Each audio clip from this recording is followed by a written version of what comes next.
Welcome back to the Play by Play Podcast YouTube channel, where again we are back with our weekly NBA mock draft. You guys have absolutely been loving these. I want to thank you guys so much for your support on these videos. For the past couple of videos, it has been incredible. And today, I want to do something a little bit different. I don't want to just be doing the same old mock draft every single week because normally, a lot doesn't really change in a week. Sometimes it can, but sometimes it takes a couple of months for draft orders to really change. And at this point in the draft, we're really solidifying who a lot of the top prospects are, and we're really beginning to fill out what a possible draft order could really look like. But today I want to do a little bit of a hypothetical because there are four top tier first round level point guards in this draft, all competing for potential spots in the lottery. And so today I want to do a hypothetical of what if all four of those point guards end up going within the NBA lottery, within these first 14 picks. How would that really change the draft order?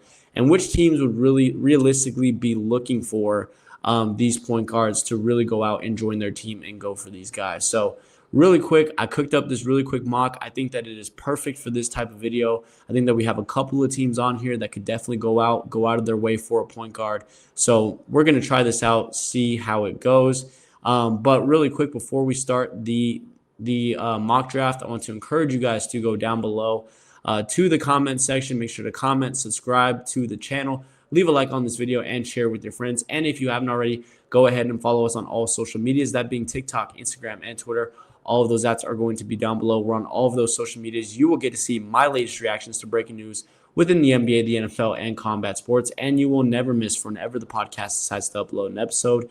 And without further ado, guys, let's not waste any more time. Let's go ahead and hop right into this. So the number one overall pick in this simulation ends up going to the Brooklyn Nets. And there's a lot of really different directions that we could go here. Obviously, this is not going to be a point guard pick because the Nets have 50 million different point guards, but they could definitely go AJ DeBance at the small forward position. He's definitely somebody who's versatile to play at that 4. Cameron Boozer can play that 4 or 5 as well. He would be great on the Brooklyn Nets, in my opinion. But to me, I think that the Nets just need more playmakers, especially with them recently releasing Cam Thomas.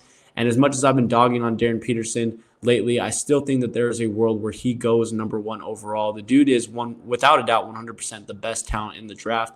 There's just been, some ego problems, some injury availability issues that have really tanked him in recent weeks and left people with a bad taste in their mouth. But in this case, you pair him with Igor Demon in that backcourt. That's two, lengthy guards that have a lengthy wingspan that could definitely guard within the perimeter. Igor can distribute. Darren's your main time scorer. That could definitely be a situation where he goes number 1 overall. Now, moving to number 2 with the Sacramento Kings, this is definitely a vehicle for the point guard position. Devin Carter just has not worked out for them in terms of what they believed he was going to be offensively and just hasn't really grown, really. And as much as I've talked about a lot with the Kings in the past, just needing guaranteed value, so somebody like an AJ DeBance or a Cameron Boozer, I also think that somebody like a Kingston Flemings in this simulation could definitely be somebody who goes number 2 overall, just simply based off the fact that he would be given the keys to this Sacramento Kings offense. He would be allowed to attack, and he's really built up his profile potentially being, a top 5, top 4 pick. So number 2 overall, while it may seem a little bit of a reach, and it's not as guaranteed value as somebody like AJ DeBance or Cameron Boozer, have the Kings potentially learned in the past from trading away a point guard like De'Aaron Fox to run their offense? That's the potential there, and that's something that you could see Kingston Flemings coming to do, attacking the basket. I think that he's going to be one of the more pro-ready guards coming into this draft because he's coming out of Kelvin Sampson's system. You're looking for a deep run out of Houston, in this upcoming March Madness run. I think that this guy that is going to continue to rise, and the Kings finally get the guy who can lead their offense moving forward. If they want to continue to hold on to guys like DeMar and Zach LaVine, he can definitely distribute. And he's also shown an ability to go ahead and rebound down low. So that is one of 4 point guards that could definitely end up going.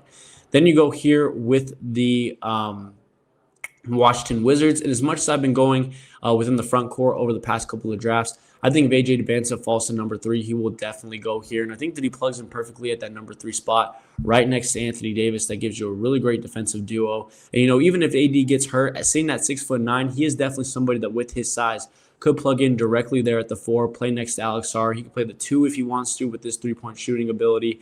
He can be moved all around the floor. And I think with the Wizards, with how flexible they are right now with their roster, with them trying to figure out things with Trae Young, trying to keep AD available and on the floor, just having somebody that you can go to with that scoring prowess, can play the 2, can play defensively, which is a really, really big-time weakness, obviously, of Trae Young. This is a guy that will plug in right away. He will be able to start immediately and get you some guaranteed buckets, especially at that 3 position. Then you move forward to the Memphis Grizzlies. And this is another team that I definitely could see be going in the point guard direction, especially when you consider the fact that the fissure between them and John Morant is continuing to just widen.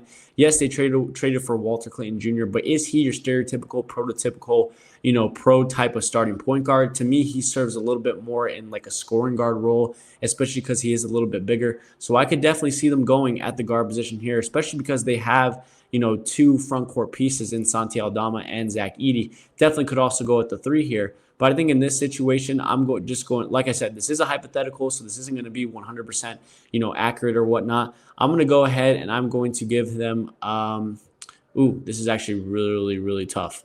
Cedric Howard in the backcourt. So I'm just going to give them a facilitator. I think that they could definitely use somebody to pass to Cedric Howard to get him going scoring-wise. Mikael Brown Jr. has definitely been somebody who has been falling a little bit more, but I think is still, within his rights around this 4 to 8 range for this draft. And this statistic ends up going at 4. The best pure passer in this draft, a phenomenal playmaker who still stands at 6'5". So having him and Cedric Howard in that backcourt creates a much taller and difficult backcourt duo that you have to solve around on the defensive end. But this is a guy that is just going to get out in space, is going to be able to work within the pick and roll with Zach Edey, distribute the ball to Edey very well. This is, your stereotypical, the guy that you want running your offense. Unfortunately for Sacramento, it'd be a little bit too high to take him at number 2. So you go with somebody like Kingston Fleming, who I think is a little bit more offensively dominant. But this is still a guy that at 18.6 points per game could definitely still go out there, get some buckets, and especially, get people on him and distribute the basketball. This is a shot creator, playmaker for his teammates. I really, really like this pick for Memphis going forward. Number 5 overall for the LA Clippers. It's interesting to see what direction they will realistically look to go to, especially because they didn't move off of John Collins at the trade deadline. They've still held on to Kawhi Leonard. But to me, Brook Lopez isn't the most, realistic option to stay on.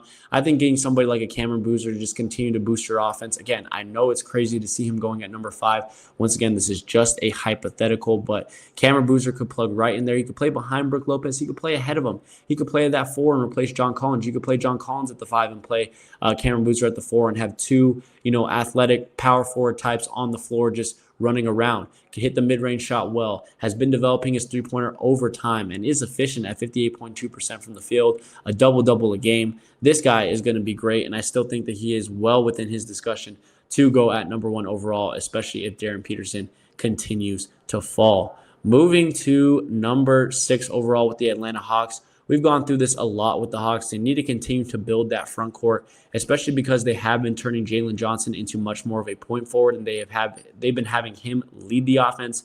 With them losing guys in past years like Capella, Porzingis, you need a guy at the 5 that's just going to protect that rim at all costs, and Caleb Wilson can 100% do that. Again, still want to see this guy go out and develop his three-point shot from beyond the arc, but he has slowly become one of my favorite players in this draft. His development has been amazing. He's turned from just a raw, block type of box forward to a guy that can stretch out to the mid-range line, who's just so athletic, can guard all 5 positions, can possibly play all 5 positions.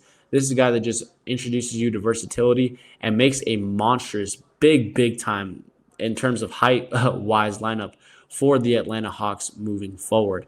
Number 7 overall for the Utah Jazz. Point guard is potentially an option here with guys like Darius Cuff Jr. and LeBaron Philon Jr. But to me, it's Keelan Wagler plugging right in at that number 2 spot. I think that is the biggest need for the Jazz moving forward, is just a dominated two-way type of wing. And Keaton can definitely do that, has shot lights out from the three-point line.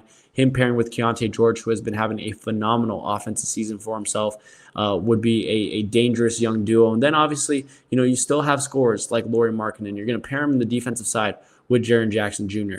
Plugs in perfectly. This has been the biggest hole for the Jazz moving forward. Get yourself your prototypical 6'6" Cedric Howard-like shooting guard, one of the biggest risers on the board over the past couple of months, and I could definitely see why. The dude is an absolute dog. Then you move to 8 overall with the Dallas Mavericks. And this is also a position that I could definitely see point guard going to, even if you didn't want to play a Cuff Jr. or Phylon Jr. at the point guard position because you have Kyrie. They're well within their rights to potentially play at that shooting guard spot, especially Darius Cuff because he shoots really, really well from that three-point line. Outside of that, what are you really looking here if you're Washington?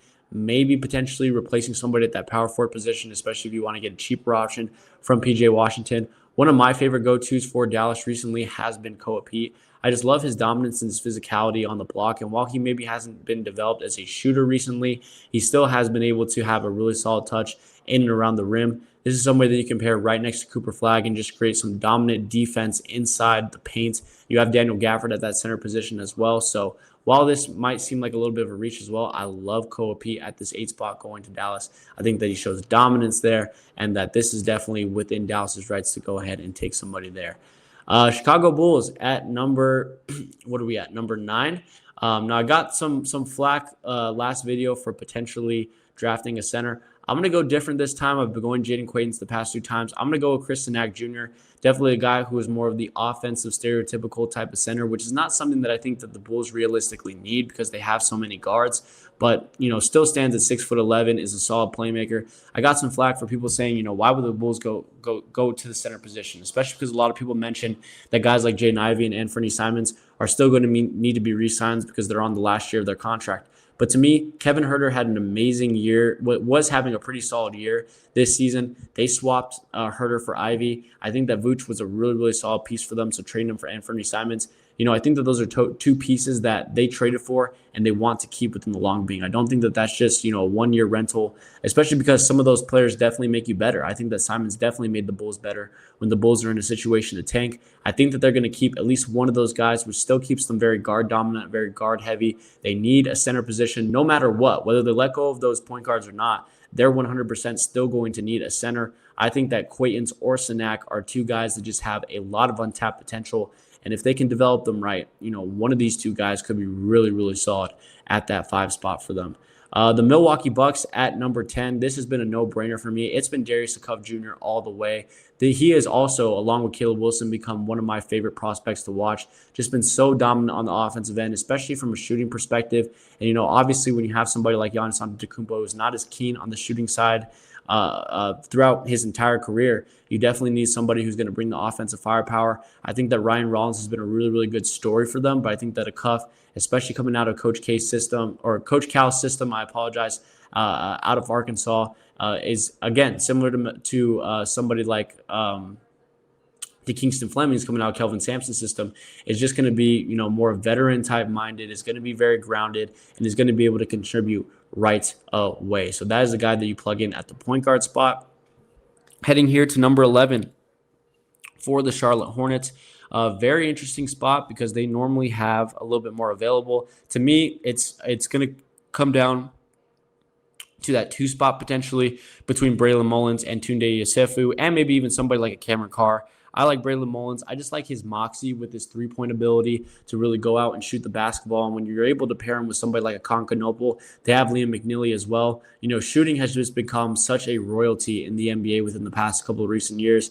And so if you're in a position where you could have 3 or 4 shooters on the court at the same time, or even just overall on your roster, I think that is just a luxury that, is worth it to go out and spend on. So Braylon Mullins at the shooting guard position. Obviously, there is potential for them to go point guard, but they did end up trading for Colin Sexton, which is something important to note. So potentially point guard position, but to me, they fill out that 2 guard, play him right next to Knoble. Then you have the Oklahoma City Thunder at number 12. Still pisses me off that they're even in this position.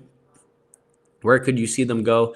I think somebody like Nate Ahmet, while he has been falling recently, I think somebody is perfect to plug into this OKC because he does need time.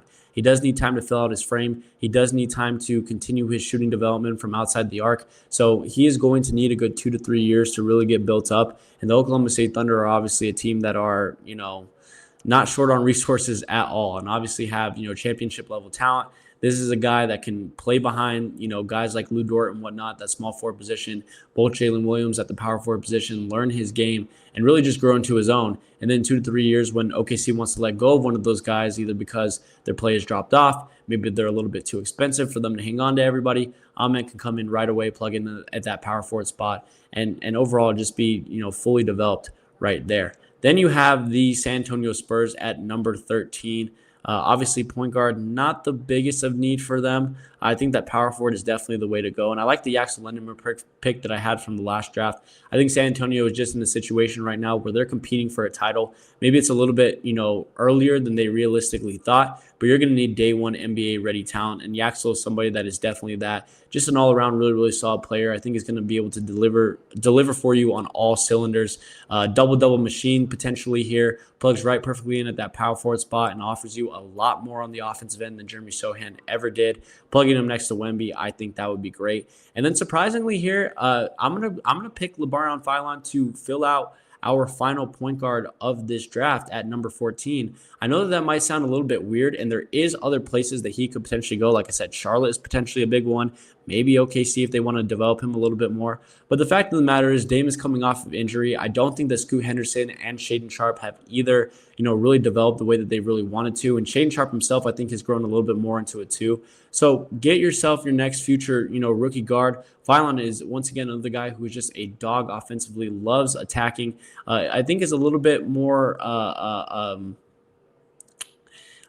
what's the opposite of carefree? I feel like he has a little bit less mistakes than some of these other guards. I feel like some of these other guards are a little bit more reckless, like to attack a little bit more recklessly than he normally does. I think that he's somebody that likes to dissect the defense very, very well. And again, is also a much more improved shooter. So let me know what you guys think about this. Again, a little bit weird of a draft, a little bit unconventional.